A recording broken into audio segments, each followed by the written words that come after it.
I'm Carly Elyers. I'm a sophomore dance education major, and for this project, I took a classical musical score and turned it into a dance solo.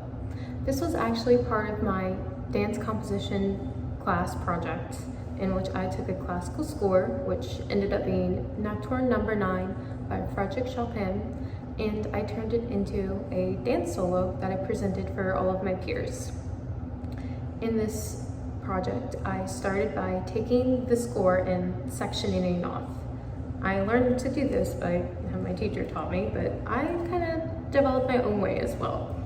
So we sectioned the score off in the score, but I also did it in my notebook as well. I took all the sections that repeat and used the same letter for it. So like if section A repeated, I would put another A here, like an A prime or an A double prime. And then for sections that were different, I would put another letter, like B, C, D, E, and so on. And this really helped me because I could write what I wanted to do in each of the sections and the time that each of the sections were. After I did that, I kind of started improvising based on what I wrote down in my notebook and the timestamps of the song. I would video myself improvising, and then I would take choreography that I liked and kind of piece it together. That was my main inspiration for the song. I had no real storyline or theme I wanted it to be. I just wanted it to fit the song and the instruments.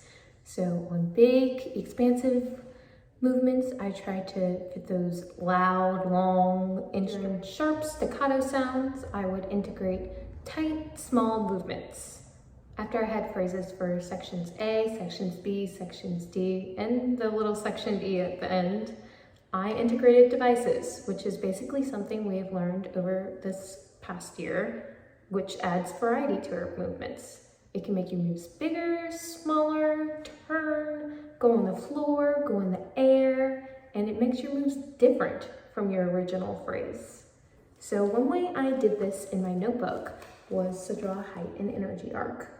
I drew the heights at which I was going in my original phrase and the energies which I was showing throughout my original phrases. And so as I sectioned in my other sections throughout my solo, I wanted to make sure they were different from the heights I was showing throughout my original sections and the energies that I was showing throughout the original sections. That way the solo would never get boring to a viewer. After I figured this out, I took my solo and I just ran it over and over and over and over because honestly, I started to get a little scatterbrained. There was a lot of material and there was a lot of transformation in this solo, and there were times where I would just go blank while trying to run the solo. That's how I came up with the title of my solo, while running it and trying to memorize it. So after I eventually memorized it, I showed it and the title to my peers. I hope you enjoyed the process video behind this piece, and I hope you enjoy Scatterbrained.